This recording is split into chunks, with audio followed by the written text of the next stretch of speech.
교재 85쪽입니다. 10장은 온전한 제사가 되신 그리스도를 논증하고 있습니다.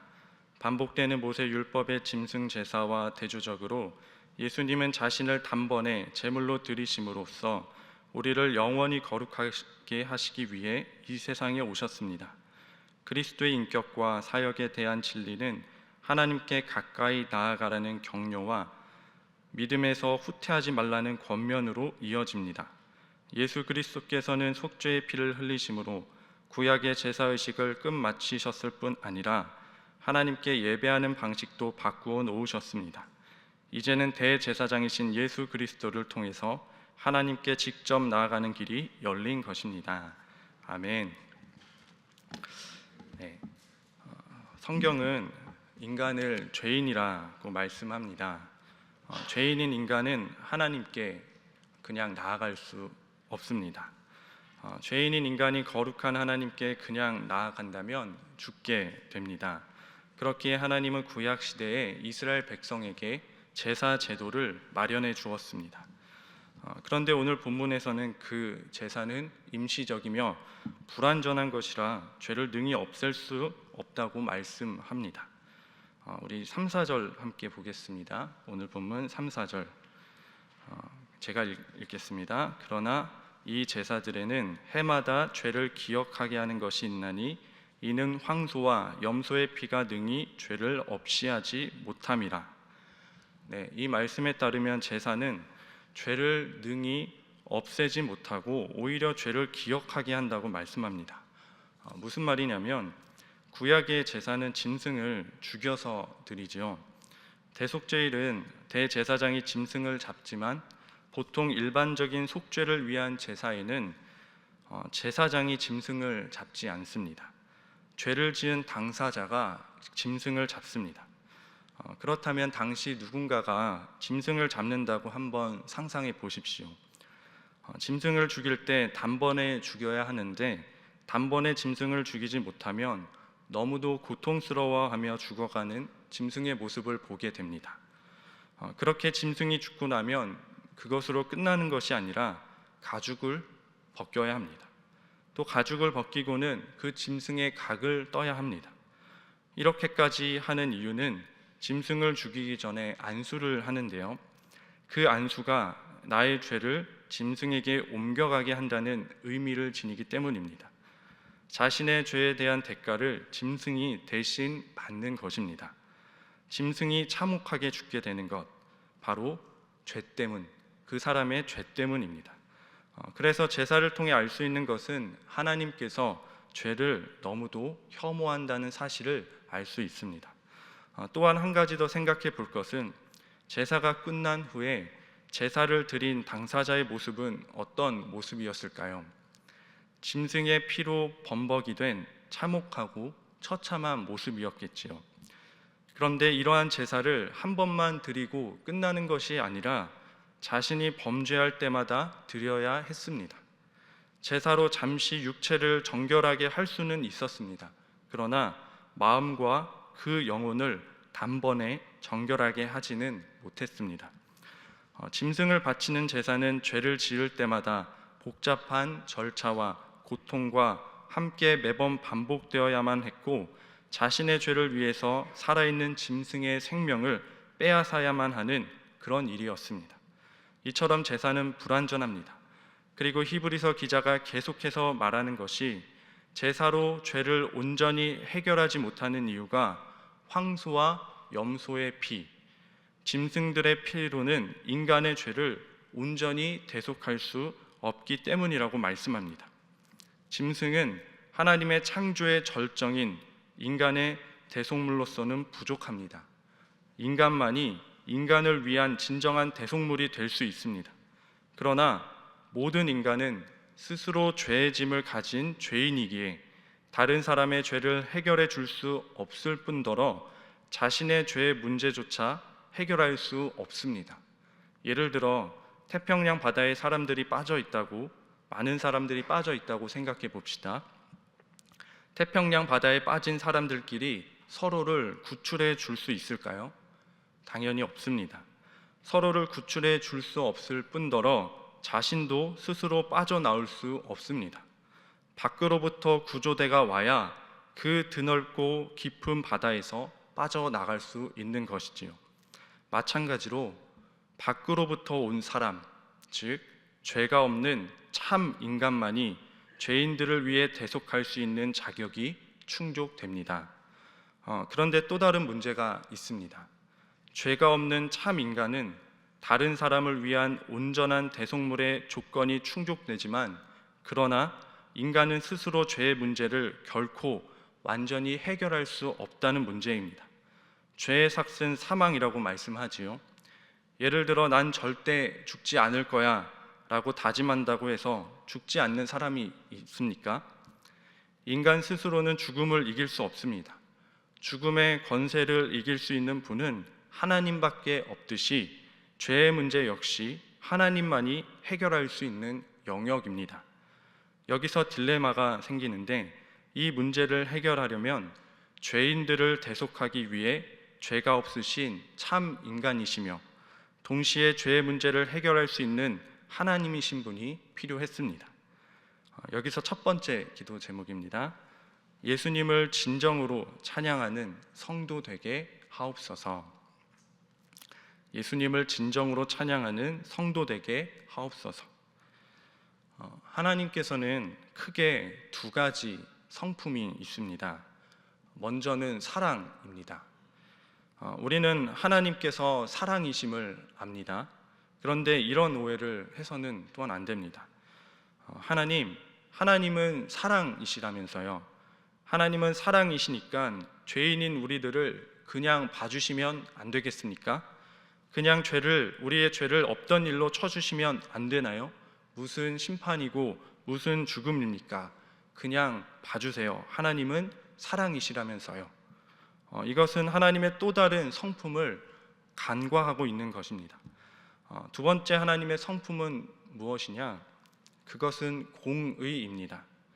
하나님께서 공의롭다는 것의 의미는 의로운 재판장을 생각하면 됩니다.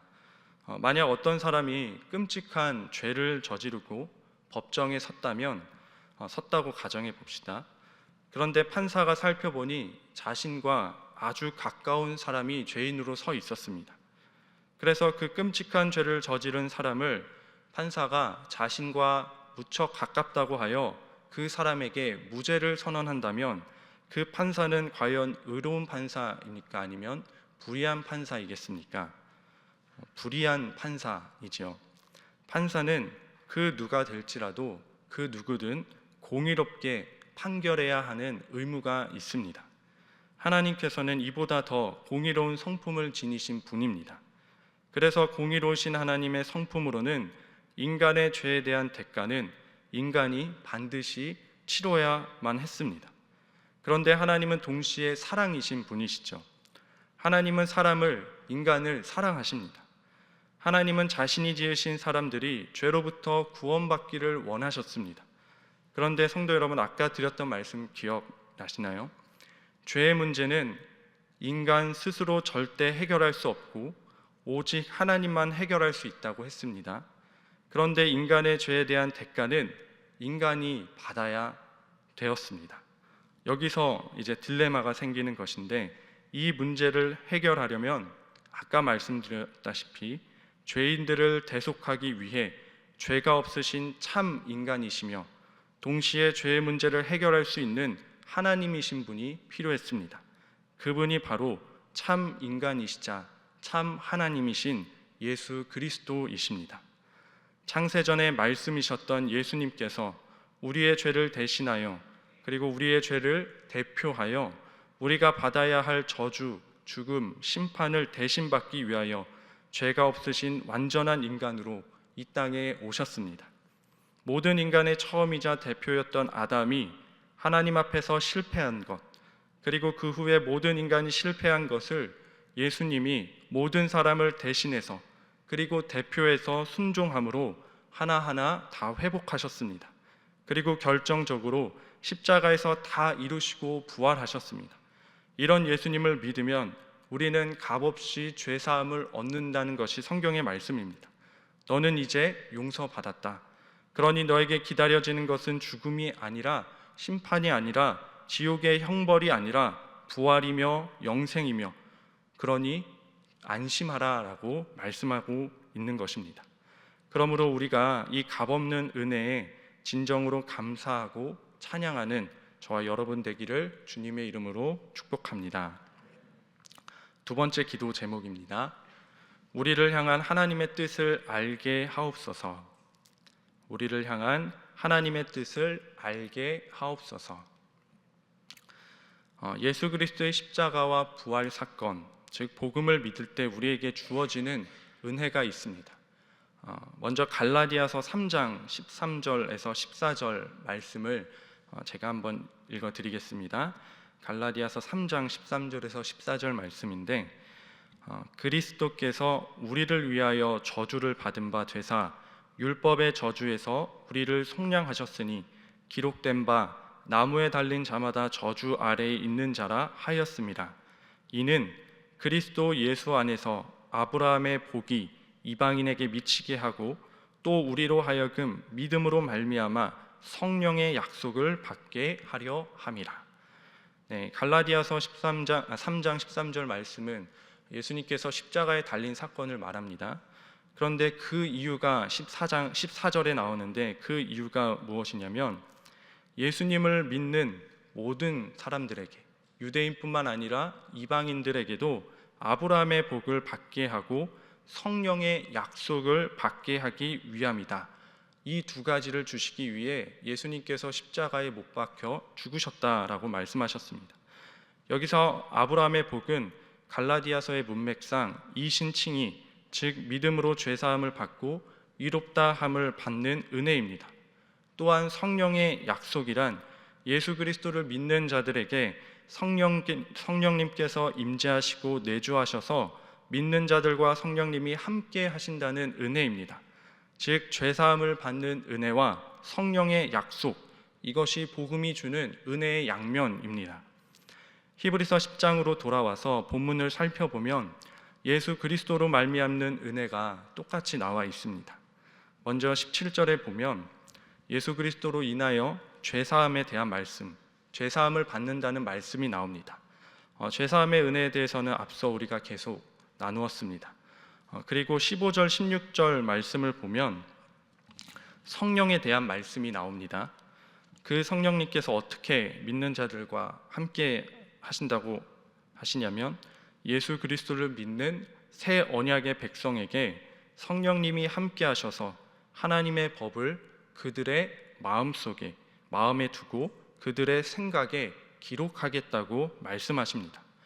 즉 성령님을 통해 우리가 얻는 유익 중 하나는 하나님께서 성령님을 통해 그 하나님의 법과 하나님의 뜻을 우리 마음과 생각에 기록한다는 것, 즉 우리가 성령님을 통해서 하나님의 뜻과 생각을 알 수 있는 존재가 되었다는 말씀입니다.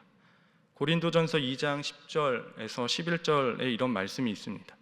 오직 하나님이 성령으로 우리에게 보이셨으니 성령은 모든 것 곧 하나님의 깊은 것까지 통달하시느니라.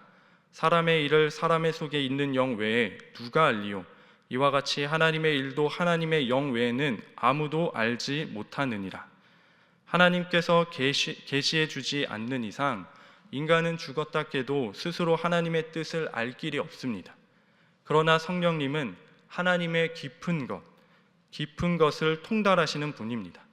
성령님은 하나님의 얕은 마음, 얕은 뜻을 아는 것이 아니라 하나님의 깊은 마음, 깊은 뜻을 아시는 분입니다. 그런데 우리가 예수 그리스도를 믿음으로 인해 하나님의 깊은 것을 통달하시는 성령님께서 우리와 영원토록 함께 하신다고 약속해 주셨다는 말씀입니다. 죄로 인해 넘어지고 미끄러지고 연약함으로 무너질 때가 있지요.